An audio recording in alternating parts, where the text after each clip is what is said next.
The third year at Released, I met my friend Jessica. We just randomly got placed in the same room. Jessica was pregnant and she was excited about meeting her new baby, healthy baby girl. And so I did her maternity photo shoot with her husband and her 2 little boys. The next day, I went to pick up my mom from the airport. She was visiting from Colorado. When I picked her up, I said, "Mom, I just have an incredible urge from the Holy Spirit just telling me that I needed to go. I feel like one of my friend's babies has Down syndrome." And she didn't understand, but I ended up dropping her off at the house. And I called my husband on the way, and I said, "Babe, I just am having a very, very strong prompting from the Holy Spirit telling me that Jessica's baby has Down syndrome." My husband said, "No, that can't be. I mean, could you imagine if that was true? How amazing God would be to put you in her life right now." I told him I could be mistaken, and I just had an urge so strongly that I couldn't ignore it, and I had to just walk in obedience even though I did not understand it. I showed up at the hospital. I, at that time, did not know Jessica well at all, other than hanging with her at church camp and doing her photo shoot. Really, I didn't know her. So just going to the hospital, it was really, really uncomfortable. And that's when I think you really know it's from God. I continued to just walk in faith and obedience when I didn't understand it.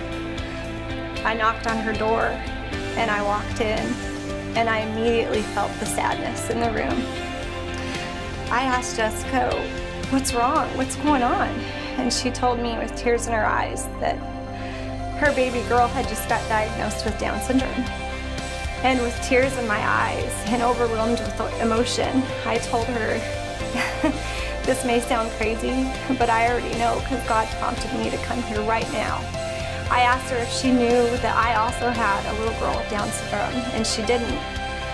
She said that the doctor, right before I got there, came into her room and told her there's a club here in Abilene, Texas called the Upside Down Club that supports families with children with Down syndrome. And so she was actually on her phone looking it up when I walked into the room. So she was so confused. And I told her that myself, alongside 2 other women, we run the Upside Down Club.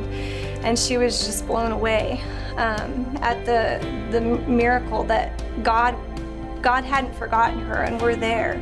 I got to sit on her bed with her and just laugh and cry. God has a plan for each and every one of us if we choose to just stop and listen. I never would have thought, being a little girl feeling so unworthy and alone, that God would use that to take me to where I am today, touching so many lives and being able to support and love on so many people. My name is Rebecca Bortnick, and I've been released.